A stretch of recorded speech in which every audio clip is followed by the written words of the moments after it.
Hey dude, it's Thub, and it is a little moist out there today, which makes it perfect for doing a scrap run, because maybe the water will make it a little heavier. That's not the reason, we just gotta get rid of it. So let's see how much we can make from a pile of steel in one afternoon. This stuff just takes up space, so. Speaking of taking up space, I'm gonna be really glad not to have.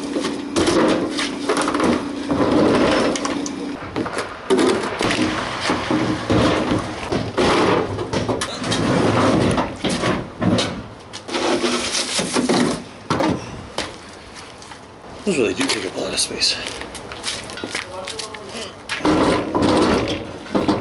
I've actually really been looking forward to this. Reclaim some space, so to speak.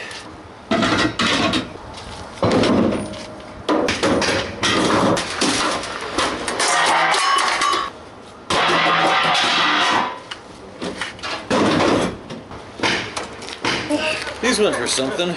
Those are pet barriers. I always found the pet barriers sold really quickly for like 30 bucks online. So I kind of held on to them and used parts from this and that to put them together. I get that somebody might buy this, but there's nothing inside it.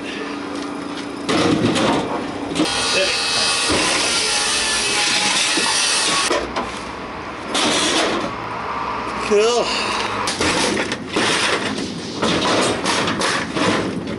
So that looks pretty reasonable. Shame I can't fill it up good and proper with the topper on there, but it's multifunctional. Nope. Huh.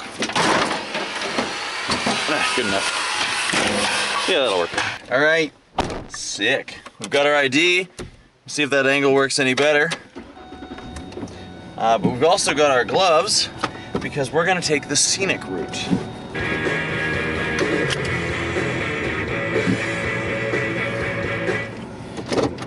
See if we can find any more goodies along the way. The reason why I was thinking of the value of this fuse box is because a friend of the channel named Brian, I think, watched my my main scrapping video, well, my most recent main scrapping video, and he seemed to be a little frustrated with scrapping overall because sounds like his son had a whole bunch of furnaces who he rather thoughtlessly scrapped as quick as possible without any consideration for what else might be valuable on them. Could have sold the motors or the thingy-mabobs, so like gas thingy, something else, like different parts that people could use. Scrapped some washers and dryers. Scrapped some washers and dryers that an individual could have like cut the pieces of sheet metal off of and could have sold, because the thing is, the scrap yards, for the most part, will not sell you scrap metal that they've taken in. So for a metal worker or someone who wants to do a few projects and needs some materials, well, that can be a bit frustrating. There we go! That'll do. That's a pretty greasy knuckle. These, I'm sure somebody can use that for something. Thing is, I already know exactly who's gonna buy them from me. They'll buy them today, and I don't have to set up a meeting in advance. Huh, those weigh nothing. Bet you can guess what I'm talking about. So Buddy finds it really frustrating that there is so much perfectly good, perfectly usable material that's just going by the truckload to the scrapyard because people are just not thinking about how other people would pay good money for them, better money, the way those parts are. Not necessarily scrap metal, but like perfectly usable parts. Woo! We're actually hauling a lot of weight, got a bit of bounce going on. Gonna have to be careful not to dive over any serious pits. Now the thing is, Brian is absolutely right. 100%. Scrap value is always the lowest possible value for anything. If there is any way it can still be used before it gets melted down for its, well, then it's worth more like that. Now my fellow Canadian over in Ontario is a great example of that. There's a little piece. Hold up. Eric, aka Uberism81. He's got a channel, and that guy is a champion at eBaying all of the rest of the parts. Brian's talking about people scrapping their ride-on mowers for absolutely next to nothing. Eric knows all about that. He loves ride-on mowers. He's got, like, I don't know if he's still got them, but he had a whole collection of them and he was parting them out. Good money in that, from what I could tell. So yeah, absolutely, part them out. They're covered in useful parts, and it would be careless and costly leaving money on the table to not even think about what, you know, what else might be in there. Little hidden gems, diamonds in the rough. I'll link Eric's channel in the description down below because you should check him out. The guy knows what he's doing. And I wish I had his experience because I would make so much more money. And Brian had some great suggestions too, actually, because he was saying he's posted ads on Kijiji or a site like that asking for sheets of scrap metal, small electric motors, a fuse box for his Jeep or something, I think he was saying. And never any responses at all. And honestly, I'm not surprised, because there are two sides to this. See, obviously there's still plenty of still useful parts on stuff that gets scrapped all the time. And as someone who is more on the scrapping than the stripping side of things, I think that is perfectly reasonable, because what would you have me do? Like, remove every single motor, every single part from a car, every single, I don't know, relay and fuse and switch and like everything, strip it down to every bare part, and then list them all individually and have a garage, which is square footage that I pay for, that is just completely filled with parts for absolutely everything I've ever found, bagged and tagged and sorted. Pile of trash. Delightful.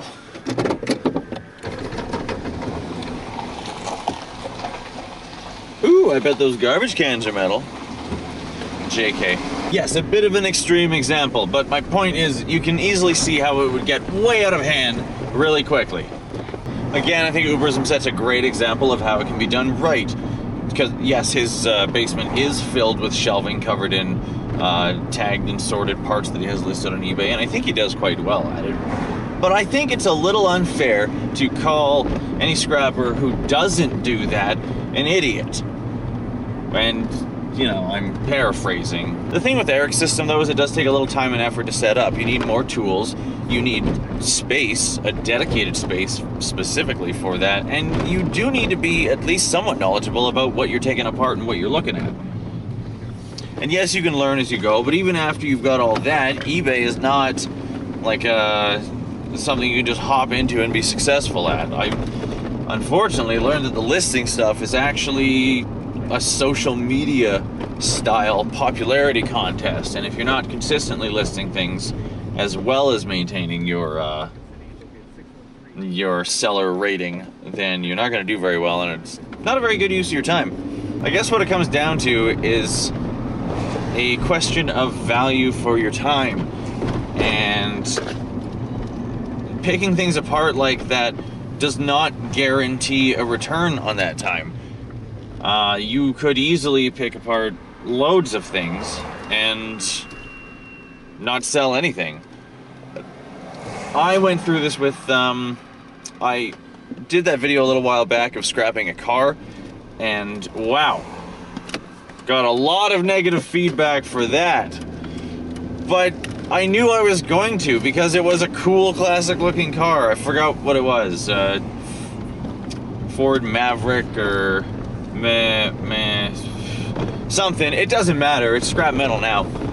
But people were telling me, oh my god, I would have bought that for this much money, and that happens all the time. People love to tell you how much they would have spent, or how different things would have been. But when it comes right down to it, it was my decision, and I have no doubt I made the right decision, and I would do it again in a heartbeat. Because if I actually listed that thing for sale in October, I would have had it sitting in front of my house getting rusty and covered in snow and taking up space for months. I looked at the market, at how many of them were actually on the road, how many people were talking about them, how many people were actually buying parts on eBay, you know, the depth of the market, and it just wasn't there. So I brought it in immediately for a quick $100 and never had to look at it again. Never had to pay to have space for it to occupy. Never had to listen to all sorts of questions and offers and, like, who knows, maybe someone would have given me $1,000 for it and I'm an idiot for not, you know, dealing with that. And to be fair, I didn't just grab it and take it straight to the scrapyard like that. I did pick off a few useful parts. I got the tail lights and the one of the back quarter glass and the little fasteners for body panels, because those things break and you can't find them. I do see the value on both sides of the argument though, so maybe that's something I should look into, is taking not all of the motors from washers or furnace blowers, but maybe one, you know, listing one on Kijiji and seeing what I can get for it. Because sure, being able to pick that stuff up locally instead of having to pay a really high price for a brand new one, or find it on eBay and pay probably twice what it's worth in shipping, then yeah, it would be nice to be able to just go and pick one up from someone who's taking apart all sorts of stuff. I'm not going to do it with every little thing though, because the time and space involved to do that would just be outrageous, and I'm not trying to live my life like that. What could work really well is if a scrapyard was more open to selling the parts that it had. It would still make a small profit and, you know, less stuff to ship. I don't really know how the back end of a scrapyard works, so maybe that doesn't make any sense. Maybe their whole business model is getting the highest volumes possible as quick as possible, which, yeah, that kind of makes sense to me. Hey look, we're already here. Gotta go grab us some PPE. All right. I should really start bringing my own stuff so I don't have to walk in and borrow it. Gotta wait for this fat truck. Oh hey, they got rails now.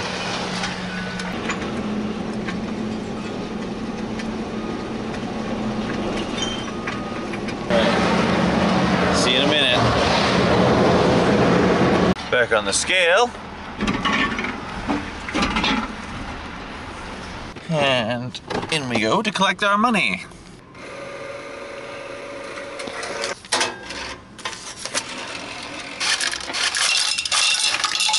So there was a couple pennies shy of 30 bucks, which is fine. It is actually less than I thought it was gonna be, but then again, scrap value is the lowest possible value for anything. I don't think scrappers are being ignorant though. I think for the most part, they are aware of what they're doing and they're making a choice. The fast nickel or the slow dime? Personally, I'm gonna keep doing what I'm doing, and that means looking for the best value for my time. Now, it is a constant learning experience. I don't know everything. In fact, I would even say I barely know anything. But I'm always looking to expand my knowledge so that I can do a better job of what it is I am doing and finding the value and maybe sharing that with you guys. So what do you think? Are there any commonly passed over gems and things that are often scrapped that should stay out of the crusher that you'd like to share? Because I would love to know, and I bet Brian would love everybody else to know.